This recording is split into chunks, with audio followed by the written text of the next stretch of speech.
Elkezdődött az aratás, amikor a gazdák újra éjjel-nappal úton vannak a földek felé. Ahelyett, hogy elöntene a düh, amikor idén beragadsz egy traktor mögé, próbálj ki valami újat. Képzeld bele magad egy percre a gazda helyébe.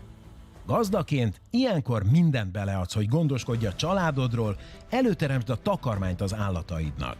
Hajnali 4-től akár 12-16 órán át dolgozol a hajrában, mert máshogy nem tudsz ételt tenni az emberek asztalára. Ez legalább annyiszor álommunka, mint elviselhetetlen teher, amit legszívesebben abba hagynál, mert a feladatoknak sosincs vége. De folytatnod kell, mert ez az örökséged, a családod is számít rád. Az új gépekkel, a szabadsággal a hátad mögött a nap az örömé, de sötét felhőként mindenhol ott van veled, hogy a mai világban az év végén egyre kevesebb a nyereség. Ezeket a kétségeket minden nap le kell győznöd magadban, mielőtt a feladatoknak látnál. Ennek a sikernek pedig így komoly ára van, anyagiakban és a lelkedben is. Az új hatalmas gépeket látva sokszor elfelejtjük, hogy gazdálkodni nem olyan könnyű, mint elsőre látszik.